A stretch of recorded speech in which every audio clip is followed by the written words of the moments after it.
Hi, I'm Meredith Bell, President of Performance Support Systems, and I'm very excited today to interview my very good friend and one of my favorite authors, Dr. Mark Goulston. Hey, Mark. Hey, Meredith, I am honored and privileged to be your friend. You have to raise your bar. Well, let me just say a few things about you for those that aren't familiar with you and your work. Mark is one of my favorite human beings as well as one of my favorite authors because he really gets people. He understands our needs, our wants, and he's able to articulate so clearly how we can connect at a deeper level with each other. And recently I read his most recent book, Talking to Crazy, and the subtitle is How to Deal with the Irrational and Impossible People in Your Life. And we all have individuals like that we've encountered in the past, if not currently in our lives. And Mark, with his background as a psychiatrist and a crisis counselor for 30 years, he has got insights and experiences that just really are helpful, useful, and practical in dealing with these volatile kinds of situations. So, Mark, I can hardly wait to get into talking about the book with you. But before we get into the book itself, you need to tell us a little bit about this title, Talking to Crazy, because on the surface, it looks like that's a little controversial. So tell us what went into your thinking about that. Well, it's really fascinating, and it's great to be on, Meredith. And you need to rethink your titles, because when I was thinking of writing the book, I reached out to people I know, and I said, I'm about to write a book that's called Talking to Crazy. And so as soon as I said that to people, people would smile, and I'd say, why are you smiling? And they said, because I do that every day. And half of them would say, do you have a section when the crazy person is yourself? I say, oh yeah, we have a big section on that. And then what happened is the book comes out and people are buying Kindle, but they're not really buying the book. And I said, what's going on? They said, well, I can't let anyone see that I'm reading it.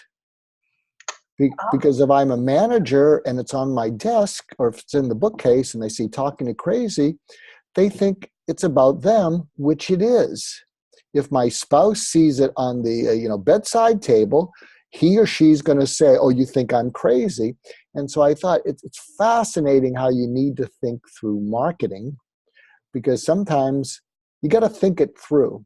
But talking about marketing, as you well know, I recently spoke in Moscow based on my previous book, Just Listen. And the Russian editions actually have better titles. So the Russian edition of Just Listen is I Hear You Through and Through, which is a lovely title. Oh, yes. But and I kid you not, but the Russian edition of Talking to Crazy is How to Talk to A-Holes, spelled out. Oh, my. And it's gone viral. I mean, it has gone viral across Russia. And in fact, what happened is as I was preparing to give this talk that I did in October on listening and empathy and all that, what happened is they arranged some interviews, but as the interviews came up, also the How to Talk to A-Holes came up, and I said, maybe we want to change the subject of my presentation because that's gone viral. And they said, no, we've done too much marketing on the other thing, so maybe I'll go back and do another one on how to talk to a-holes. So I guess titles are important, and there's a little background to it, because in my book Just Listen, there's a couple chapters that people seem more interested in. One was called Steer Clear of Toxic People, and there was another chapter on how to go from fudge to okay, and it's a way to talk yourself down when you're upset. And those two chapters got a lot of interest. So out of that, I thought, well, why not write a book that's entirely about those two things? Yes. And voila, Talking to Crazy happened. Well, it's definitely, in fact, I was recommending the book earlier today on an earlier call, and I mentioned Talking to Crazy, and the person said, I love that title. It's great. So I just thought I'd give you that feedback. That So, so this is what you tell them, though. What you tell them is what I tell people. I say, look, you can still buy the hardcover of Just Listen, take the flap off that and put it on Talking to Crazy, because nobody cares about Just Listen. It's something that everybody needs to do, but nobody wants to do. And no one's ever going to care when they see that book. Anyway, there you go. That's great.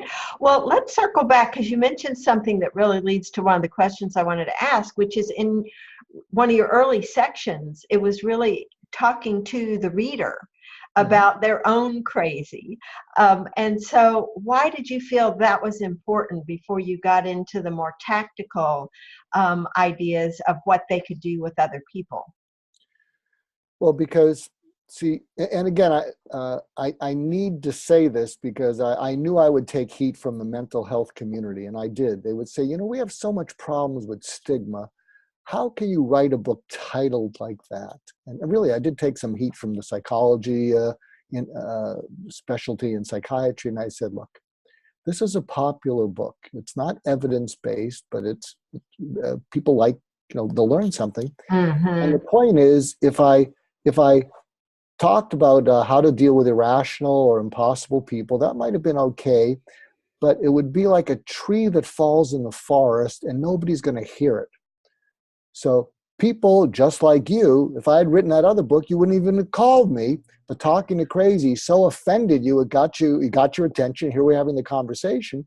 And what I'm hoping is that when people read it, it's not about mental illness. It's about people who drive you crazy.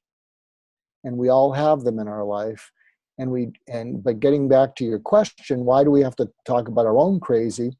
Is because when we're not so much crazy, but crazed, we're really unable to engage in a conversation. We're taking things too personally. We're taking them out of context. We have thin skins. And so what you really need to do is find a way to calm yourself down.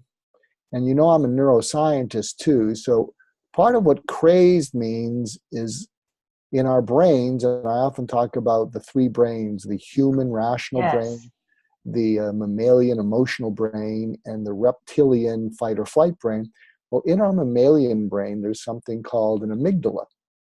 And Dan Goldman, I think, who spoke about emotional intelligence, he coined the phrase. And what he said is that this amygdala can hijack us away from being able to think rationally.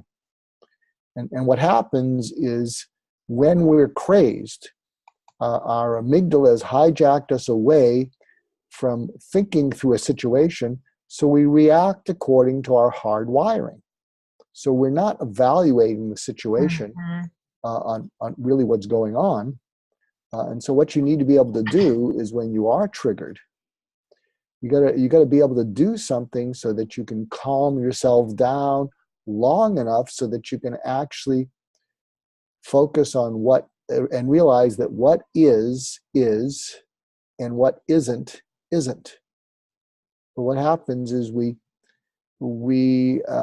distort those. And so that's why I think it's important to be able to do this, because, by the way, since it's about dealing with people that drive you crazy, well, when they drive you crazy, you may not be a crazy maker to them, but you're not able to listen without reacting.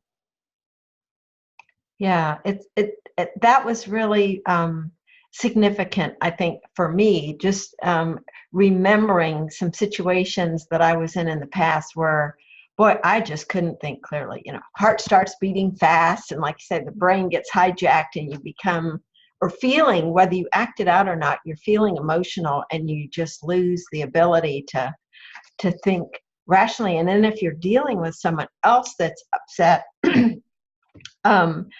it's kind of a lose-lose situation. You really don't have the ability to respond appropriately.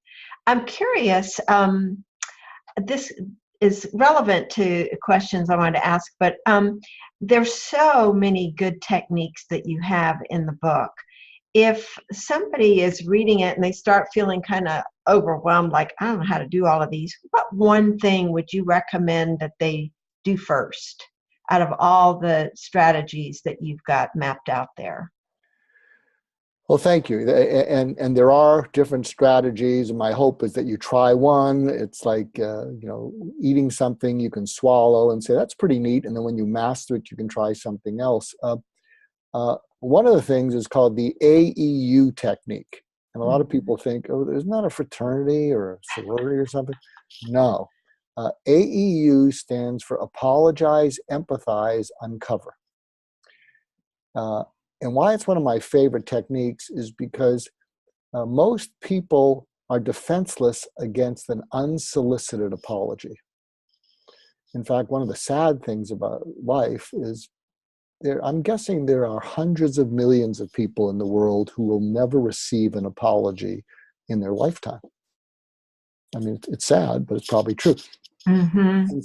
And so when you offer an apology, it immediately is confusing to the other person, but they still have their guard up because they think you're going to do a manipulation.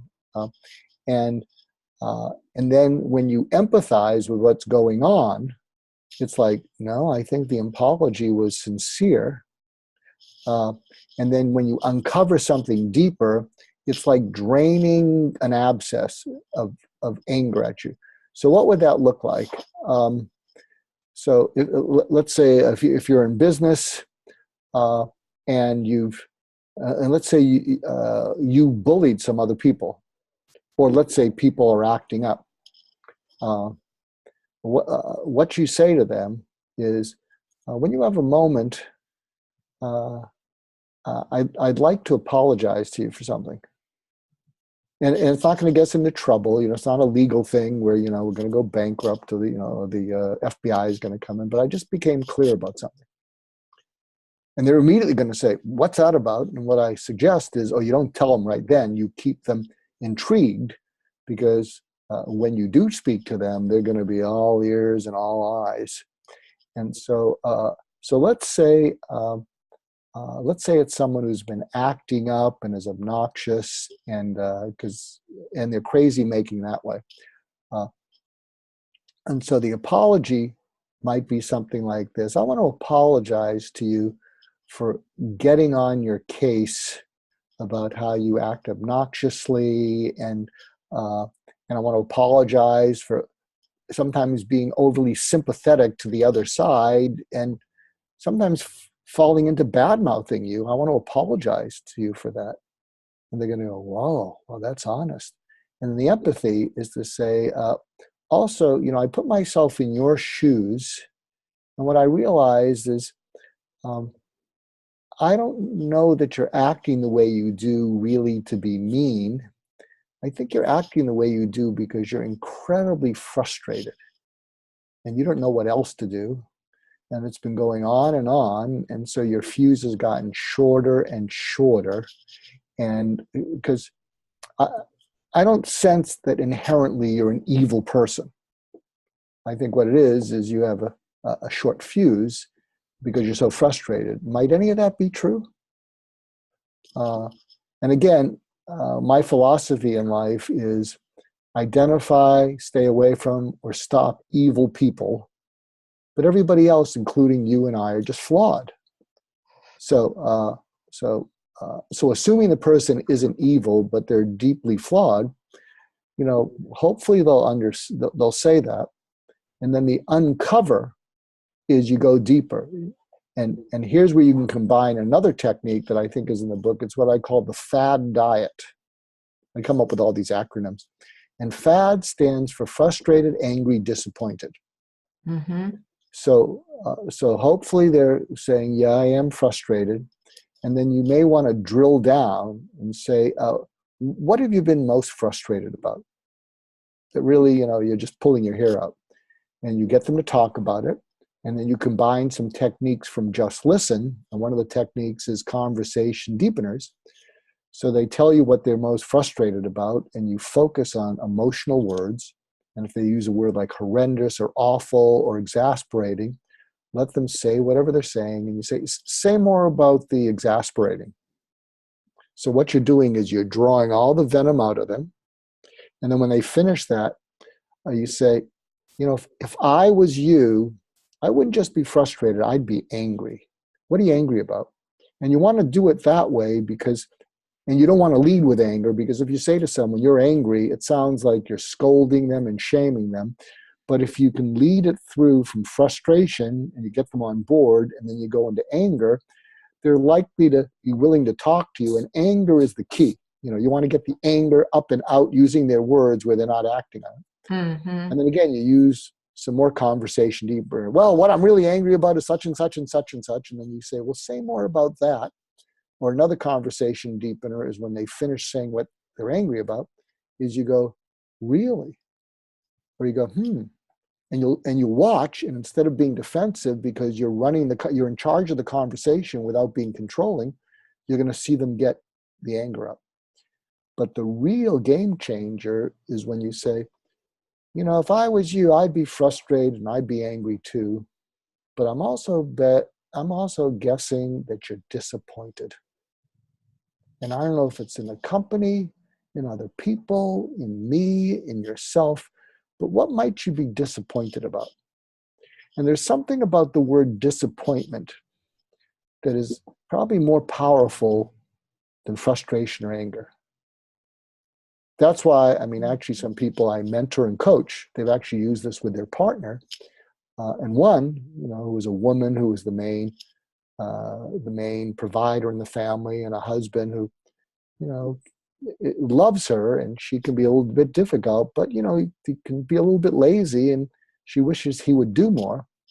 And so what she said to him, because often what happens is he picks up, she's frustrated, maybe a little angry. But what she tried with him, she said, I'm not angry at you. And she said it perfectly. And she had this look on her face. So it was, she said, I'm disappointed. But she had a look on her face that was filled with hurt, not anger. Which is different than I'm disappointed. Well, then you're not disappointed, you're angry. But it's like cutting diamond. She said, I'm not angry, I'm just disappointed. And she said, it flipped him around. He's just been cooperating, he's been stepping up. Because all he thought she was just frustrated and angry. And then in his mind, he'd say to himself, oh, well, you may make a lot of money, but you're really difficult. So it would be one of these vicious cycles that went nowhere. So I think the AEU, and then add to it the fad diet, I think hopefully listeners can get something from them. But there's something I want to share, because as you know, I'm a lifelong learner, and I'm always trying to refine things. So people do need to read Talking to Crazy to get some of the foundational things and all the other tips. But something I'm now using with some high-achieving but rough and sometimes bullying people that I mentor, good people, but are frustrated, and they show it. And what I leverage is, and I'm a mentor more than a coach, what I leverage is, and I don't mentor anyone that I don't think the world of and that I don't enjoy. And they pick up that, you enjoy me? Yeah, you're basically a good person. You're very smart. You're talented. You're just a jerk. But, what's not to like? And I don't have to work under you. You're just a jerk. But I say it with a smile and love, and they love that. So this is what they're using now. And I borrowed it from my 7 mentors who have died, and I have something called the Dead Mentor Society. So I use this to calm me down. They're all dead. And here's the steps. So, and he really wants to be more poised. He really wants to be more quietly formidable, which I guess people say I am, as opposed to, pushy and condescending. So he's trained himself that when he's starting to feel reactive and that amygdala is bubbling, the first thing he says to himself is, game on. Oh, I like that. Oh, he loves it. For competitive people, game on. And then I want him to start venting at me in his head using any language he wants. And then But totally in his head, not verbally yet. not verbally to anyone, and Okay. I'm not even hearing. I say, knock me out and just and just vent about whatever you're angry about, and then I want you to hear me saying lovingly, put a sock in it. And then I want you to yell at me in your head. I don't care. You think you're such a, big, you write these books and you think you're such a hot chap, blah, blah, blah, blah. I don't want to put a sock in him. And so I say, in your head, I want you to punch yourself out. Yeah, I know you think that I'm full of BS and all that stuff. And yeah, you're right. I can be a little bit condescending, but put a sock in it anyway. And so what happens is these people I'm mentoring, they love the feeling of someone being forceful like that, but in a loving way. And they like the expression. I mean, that's what I see when I'm beating up on myself, because I generally don't beat up on people, but I beat up on myself. And when I, think I've gone, like, you're so loving, I probably can't do too many things wrong with you. But in the past, I'd do an interview like this, and afterwards I'd beat up on myself. I'd say, Mark, could you be a little less tangential? You're all over the place. And I would call upon any of my dead mentors, and in my mind, I would be venting at myself. I can't believe I just did it again. And what they all say to me is, Mark, put a sock in it. Oh, but I can't believe I did it again. Mark, put a sock in it. I died of lung cancer because I was a smoker. So if you want to think who's the idiot, I think I win. And so I get into this argument in my head with them. And that's what these people I mentor do. And then the next thing, so the thing is game on. They start to vent, put a sock in it. And then I say to them, downshift. So, and what downshift means is if you've ever driven a stick shift car or a motorcycle, it gives you traction. Mm-hmm. If you accelerate, you go off a cliff. But when you downshift, just even saying the word, a lot of these people, men and women, when they go downshift, it lowers the tone inside their brain. It's like downshift. And so what they do is after they've vented, after they put a sock in, I go downshift. And then I say, take a deep breath. And then I end with, okay, now what? And then if they start venting, I say, okay, back to the sock drawer. Go on, knock yourself out. But they love the sequence, and especially people who don't want insights, they don't want understanding, they want a solution. So to go through it again, because you can use this using your mentors to stop yourself from beating up on yourself, or with other people that you mentor. So it's game on, that alerts you. They vent in their head. They hear you say, put a sock in it. They yell at you. When they knock themselves out, you say downshift. They downshift. You say, and they breathe. Okay, take a few deep breaths. Now what? Can you see it in your mind's eye? Absolutely. And, I'm thinking about it just in terms of somebody doing it with themselves. I mean, I was imagining that myself when I'm, critiquing something I did, just like you were saying. To put a sock in it is a great, because it makes you smile and laugh. So you can't be as annoyed or frustrated with yourself if you're seeing the humor in it. And so to put a sock in it, to me, brings the awareness level up that I'm going off on this tangent on myself. And what good is that doing? This is something that happened. I can't change it. So what can I do going forward that will be better? That's more productive and more helpful than trying to, rant at myself or why didn't you do this, that, or the other thing. So I love that. That's great. Yeah. And again, I'm a great believer in the impact of having sort of interpersonal relationships in your head with people who cared about you. Mm-hmm. So for some reason or other, I'm not able to, these positive self-statements, I've never got that. I mean, it's never worked with me to say, I'm a good person. I deserve to succeed. And I'm almost envious of those people who can say it because it's so economical psychologically. But what I do is when I imagine the people, as I said, the Dead Mentor Society, and they cared about me, I immediately start picturing them and what they did and what they meant to me and how I was blessed to have them in my life. So it's interesting, as I go through that with them in my mind, I start feeling the gratitude and I start missing them. Mm-hmm. And what happens is it's interesting because whatever I'm frustrated about, when you're frustrated, you feel wounded. You're coming from scarcity because something has taken a chunk out of you.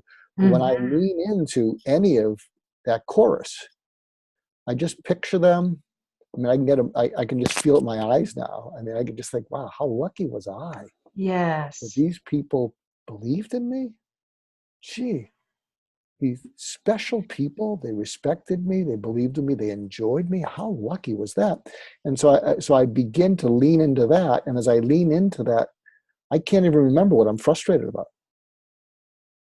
So I Yeah. encourage that with people. And by the way, one of the lesser known books by John Wooden, I think it's The Power of Mentoring. I think mentoring's in it. It's much Oh. lesser known. But he talks about mentors and some of the NBA players like Kareem and Bill Walton. They talk about when he was their mentor. He was a very special person. But he had mentors like Abraham Lincoln and Mother Teresa and people he'd never met. Mm-hmm. So the point is, if you're not fortunate enough to have a real mentor, just even thinking about a book that inspired you, Yeah. Viktor Frankl, a lot of people use that like, wow, how he got through what he got through. And so, but that's just my 2 cents because I think when I am alone in frustration, it's much worse. But when I can imagine a conversational thing going on, and what's interesting is I can even use someone like Meredith, who thinks the world of me. So sometimes it doesn't even have to be a mentor. It could be someone who looks up to you. Mm-hmm. It could be your children saying, Mom, Dad, um, this is not really who you are to act this way. You're better than. Yes. Well, let's circle back now in terms of the book, and because that was a great strategy, and I'm glad you shared that one since it's not in the book. But thinking about people who've read the book that you've heard from, I'd love to hear, one or two examples of how they've applied one of the tactics that you share, or a combination of them. Do you have some stories? Because you're such a wonderful storyteller, and I think that the people who are watching this, as they're thinking, and of course I really want them to read your book because there's so much in there, but for those who've applied it, if you could describe some of the scenarios where they've used one, and then what were the benefits to them of actually applying it? So there's one chapter called I Know What You're Hiding. And that's when you're dealing with a manipulator. In the book, I even talk about sociopaths. I know. That was eye-opening. Oh, yeah. And so there's someone that I'm mentoring, and she's going through litigation. It's like a hashtag Me Too kind of litigation, and it's legitimate. I mean, what happened is something, she was treated by a large company in ways that they never would have treated a man. And she was loyal, and she had an amazing track record. And they let her go. And what happened is this big company hired a big, literally 7-foot tall, kind of good old boy litigator. But the point is, she's done nothing wrong. And it actually coincides with a lot of this hashtag Me Too thing. So it's actually a good time for her. So one of the things I told her to do, and will people, are we videoing this too? Mm-hmm. Yes. So this is how I'll try and do it. I'll say what I said, when you're with someone like the other side's lawyer,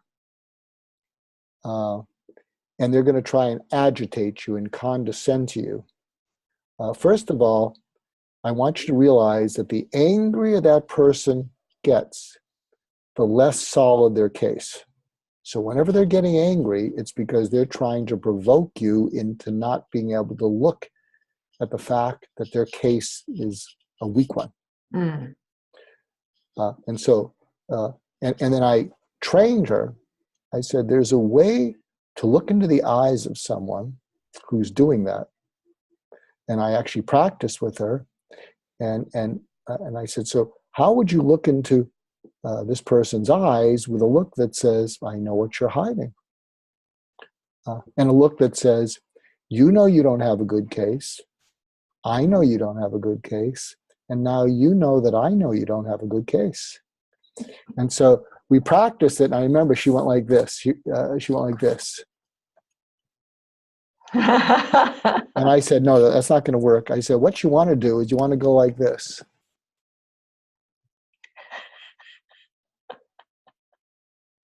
And what happens is you look into his eyes and you're unperturbed and you're sort of like, almost like having a bad day.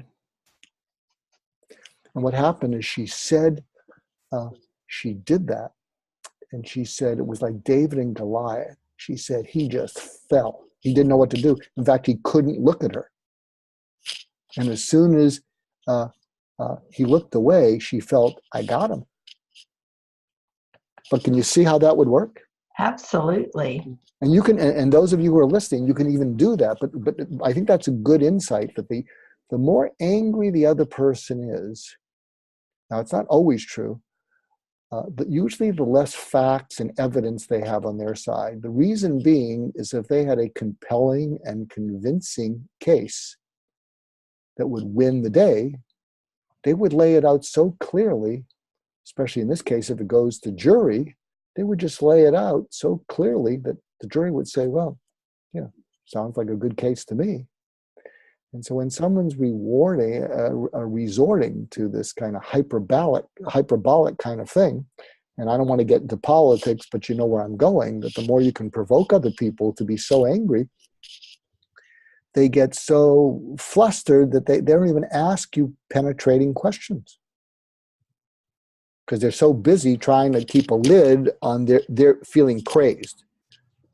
When you're calm and someone so provokes you that you're really feeling angry, you're miserable, you want to say something mean and cruel, but the eyes of the world are on you, Jeb Bush.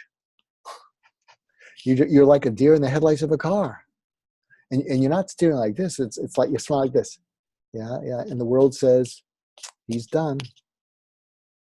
So can you follow this? I mean, it's sort of fascinating. Yeah. So let's think of a situation where someone could apply this, obviously not in a court setting with an attorney, but with someone else, where the other person is getting more and more agitated. You give them that knowing look, but then where do you take it from there? Well, what'll happen is if you see, when they're trying to provoke you, they're trying to look you in the eye and trigger fear, because in their mind, they intuitively know if they can trigger fear, they don't know this neuroscience, is they're going to trigger an amygdala hijack. And so they know they're going to push you into fight or flight, and they know most likely you're going to either freeze or flight because you're afraid to go toe-to-toe with them. Mm-hmm. So it's all working unconsciously. And so they're going to try to intimidate you. But if in your mind's eye, you can say the more they're trying to intimidate, the more they have to hide. And so when you're just there, not being intimidated, but just almost kind of puzzled, what's happening is they're trying to look you in the eye and drill you. And what's going to happen? And there was a book I was going to write, but it's just not who I am, because it's fun, but it's too negative. But it would be a bestseller. It would be called Get Even plus 10%. That's a killer book. How to never be taken advantage of or bullied again. I mean, that's probably right for hashtag me. Get even plus 10%. Maybe I'll write it. But the whole idea is when they're venting, and they're doing it because they don't have a valid point, and you're looking into their eyes, many of them are going to say, well, what are you looking at? And they're saying that because they've been found out. And there's a number of things you can say. Like one thing you can say as you're calmly looking at them is, I think you're raising your voice because something that you're talking about is really important to you. And I want to make sure I don't miss what that is. And I think because of the way you're talking to me, I've missed it. So can you tell me what's the most important thing you're trying to tell me and why that's important? And by the way, also, what it is that you want me to do about it? Can you see that? Oh, yeah. And you're flattering them, because a lot of times, sometimes they're angry at you because they feel unimportant. I'm going to take it out on you, what someone else did to me. So someone kicked me, I'm going to kick the dog you. And so very often they're acting that way, if they're not bad people, because they feel unimportant. And they're not going to let you blow them off. So when you use the word, this is too important for me to miss the point you're making. And I can't really hear what it is because, to be honest, even though you're like calm, you can say, to be honest, I'm kind of reacting to how you're telling me. And I can understand you're frustrated or upset or disappointed, but so I don't miss what's most important and even critical and urgent. What might those things be? Blah, blah, blah, blah, blah, blah, blah, blah. You can say, oh, we're doing it again. I mean, you can vent if you need to, but I'm missing what's important and critical and urgent. I use that in the book, I See You. Mm-hmm. And because what you really want to do is you're flattering them with what's important. Oh, you think I'm important. Nobody treats me like I'm important. And what's critical, that's not immediate, but what you really want to do is get them to vent and then tell you what's urgent, because urgent will then lead to, okay, I can see that that's urgent. So what is it that you want to get done or you want me to do? Or how do we fix this so you don't have to go through this again? But the key is, I'm giving you tips from the book. It's a way to stay present. Yeah. And I even talk about it. One of the techniques is the eye of the hurricane. Mm-hmm. Well, let me just say, and the eye of the hurricane was great also. But as I'm listening to describe all these techniques, the underlying takeaway, I think, for listeners is you don't allow yourself to get caught up in the emotion of the other person. And it goes back to what you were saying about, managing your own crazy, as in order to stay calm so that you can ask these questions that don't convey that you're taking personally what they say. You're like a calm observer. You are present there, but you're not allowing their emotion to wash over you and penetrate, so that you're able to respond in a way that, for somebody that's on a real rant, I can just see where what you just said would be like, whoa. It kind of takes the wind out of their sails and tells them what you're saying is important to me. So it's totally unexpected. It takes them by surprise. And I would think has a calming effect on them so that you actually can have a dialogue.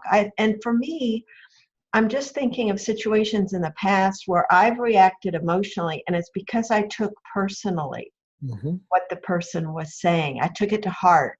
I made it about me instead of really trying to go deeper, like you're saying, to find out what's going on with them.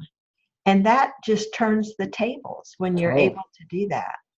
So I'm going to give you a delectable tool, because one of the things I most appreciate about you, Meredith, is that not that you're a fan, but you tolerate me.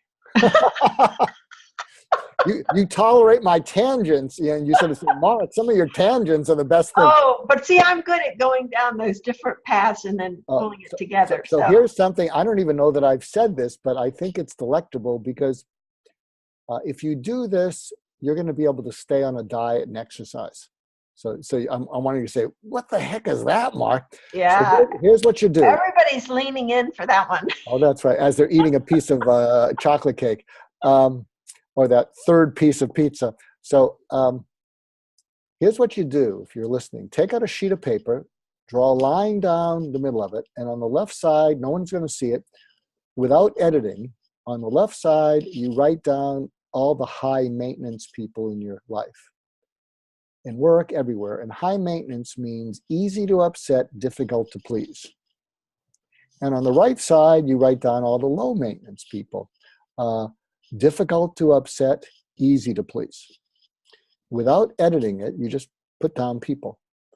And so all the people on the left side who are easy to upset, difficult to please, never expect them not to try to provoke you if a situation is not going the way they want.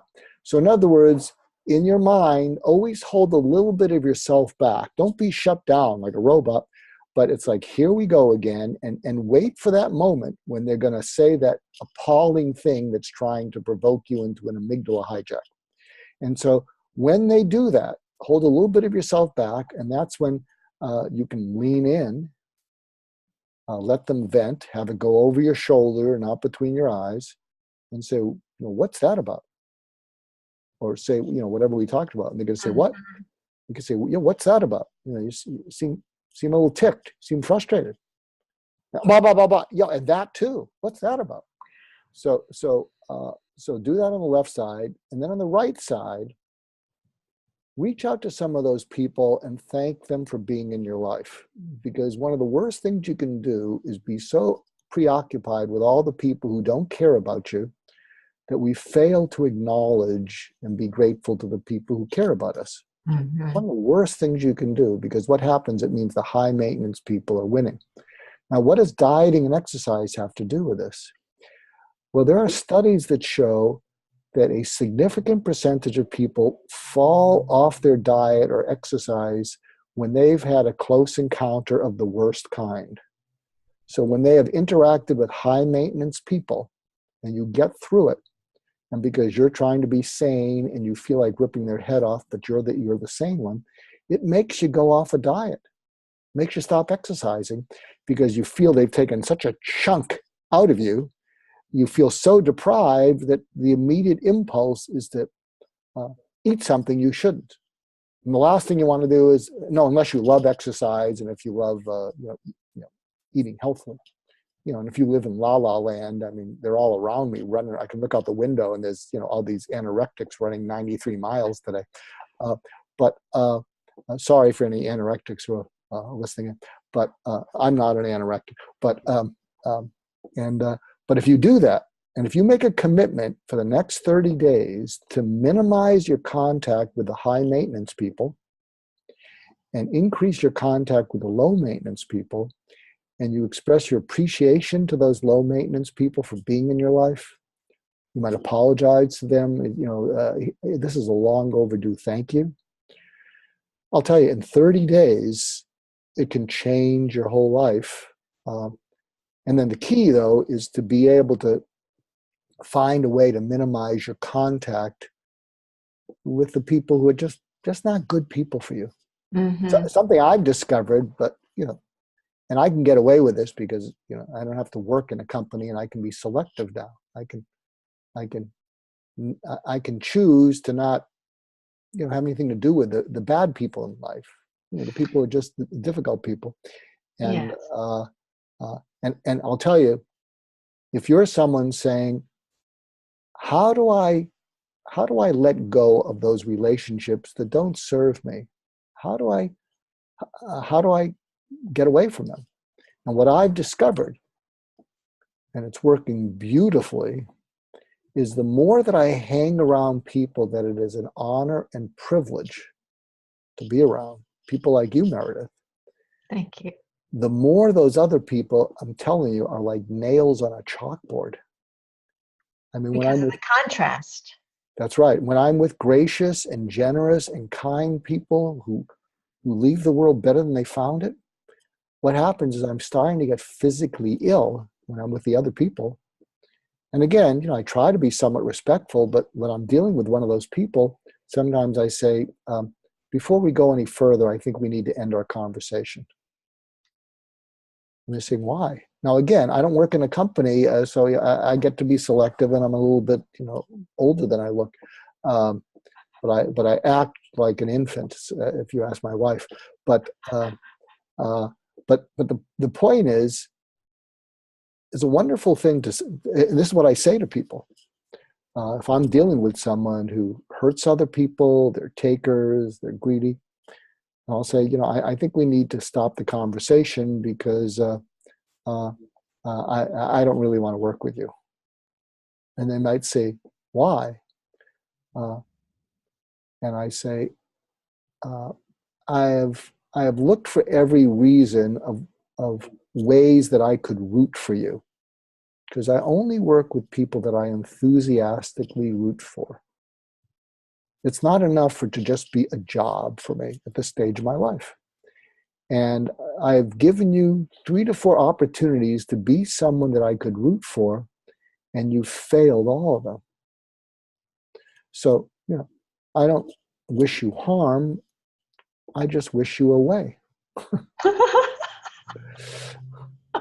That's standing up to that's all the times I was afraid of bullies, Meredith. That's my get even plus 10%. Well, one of the things I want to kind of pull that back into the book, thinking about people who are not as lucky as you and me, because I work with people that are, phenomenal, that are my business partners. And I'm like you, I choose the people that I'm going to associate with. But for people who are working inside an organization where there are these toxic people, irrational folks that they have to deal with, one of the things that I love about your book is you really map out not just strategies, but you help people see they do have choices, and how to recognize when they're in a situation that may really be untenable for them, but they've lost sight of their choices because of, I don't want to say they've adopted a victim mentality, but they feel trapped and don't see what options are. And you give so many wonderful options in your book. You've touched on some of them here, and I hope that the purpose of our interview really today is to help people see what a valuable resource you are in terms of strategies. There's 14 just in this one section and another 8 in another section, so you have a wealth of information in there that I want to encourage all of our listeners to get that book, whether it's Kindle or the hardback. And then if they get the hardback, order Just Listen at the same time so they can switch covers, like you said. Oh, plus the audio book of Talking to Crazy was a finalist in the Audible Book Oscars last year. Oh, congratulations. Lost And out deservedly so. I mean, it's just crammed with useful information. By the way, we didn't even get into, and we're going to need to wrap up, but one of the things that I think is helpful also for our listeners is you talk about so many different scenarios. One is work. Another is parent to child. You've got some just wonderful examples of how someone can be a better parent. Mm-hmm. But also child to parent. As adults, and we're getting older, our parents are getting older. There are situations where they can be demanding, difficult. You give just some wonderful advice on what they can do. And to me, these are all way more than just coping strategies. They're strategies that really help to heal relationships so people can come out on the other side in a much better place. Yeah, because what happens is, when the people who drive you crazy, especially if they're good people, they don't even, they're just frustrated and they're taking it out on you. And you've probably heard the phrase, I think it's from the Bible, where there is a will, there's a way. And in all my writings, it's backwards. What I've discovered is where there is a way that is doable by people, and you don't have to be an expert to do them, where there's a way, they find the will to do it. Oh, I like that. So part of my promise to readers is what I hope is that you will find ways that are doable by you. You don't have to be some expert psychological type. And And when you find the way, and we've gone over some of them, you know, from the fad diet to the AEU technique, if you follow them, you're going to feel a sense of mastery. That's the word we haven't used. And I think when you feel a sense of mastery, one of the reasons it helps you to have better relationships and feel better about yourself is that when you can now feel a sense of poise and presence of mind with the situations that you find difficult, it's amazing what that does for, first of all, the esteem that other people have for you, but for yourself. Mm-hmm. And one of the things that I point out to leaders and managers is, when someone is really ranting or ripping you apart, other people rubberneck because they wonder how you're going to handle it. And so every time you're dealing with someone who drives everyone else crazy and they're trying to drive you crazy, everybody is looking at you, how you're going to handle it. And when you can handle it with mastery, what happens is people's esteem for you goes way, way up because they're thinking, oh, I could have never handled it that way. Mm-hmm. That's an excellent point. And it just goes back to people feeling helpless sometimes, how to cope with and deal with these unexpected ravings or reactions that other people have. And you just, I think, do an excellent job of bringing it down to very concrete steps that they can try and take. And I think it's important to recognize it may not go perfectly the first time you do it, but the more you use it, the more you achieve that mastery that you're talking about. Well, Mark, tell us how people can connect with you, because it's great being connected with you. You have so many publications out on the web as well as in, published magazines. And there's just so much in your head that people, can learn about beyond your books, but including your books. So tell us how we can connect with you and get your books. Okay. So, well, you can go to Amazon or Barnes & Noble or 800 CEO. I have 7 books, and they seem to be doing well from word of mouth. And also, if you like them or dislike them, I learn from both. So if you happen to check out any of my books, if you could favor me with a review, even if it's unfavorable, I always learn from them. I won't hold it against you if you give me 5 stars. But also, I have a number of sites. So there's markgoulston.com, markgoulston.com. That's my thought leader page, and I speak around the world. I spoke to the Russian Federation in Moscow a couple months ago, went pretty well. And then there's the Goulstongroup.com, Goulston group.com. And our tagline there, and I have a team there, is called We Create Gotta Have It. And the whole idea is when you can cause your customer, client, investor, your people to say, I gotta have it. You don't have to sell them anything. You just take sales orders. You just take their money. And so at the Goulston Group, we help companies to create a gotta have it response in their customers, clients, investors, and their talent. Because that's a big challenge, is making your talent unpoachable. Then finally, the other thing is you can go to biz journals. There's Business Insider. I occasionally blog for them. But I have a syndicated column that's in business journals, BIZ journals, in my last name. And I put out all my intellectual property there, full. I put out all these steps, outlines. I'm not trying to sell you anything. I just share this stuff because I need to leave the world better than I found it. I may kid around, but I feel a sense of urgency about that. But if you go there, plus I feature some phenomenal people like Doug Conant. He was the CEO of Campbell Soup. There's a fellow named Kevin Cashman. He's the head of leadership at Korn Ferry, and he has a wonderful book called Leadership from the Inside Out. I'll suggest that he do an interview with you. He's wonderful. Oh, good. Yeah. And so you can check that out. And plus, I'm at LinkedIn, and I'm a little bit like our president. I tweet too much. I'm at Mark Goulston. I think I have 460,000 followers, but I try to tweet things, that cause you to think. Like I just put out a tweet, which is, what is one thing that you could do today so that at the end of the day, you can say to yourself, this was a day worth giving a day of my life to? What would that be? And so, so I love to create community dedicated to helping all of us in the world get better. And I appreciate that so much about you. And I'll just add one more, since you didn't mention it, which is your podcast, Prison Letter.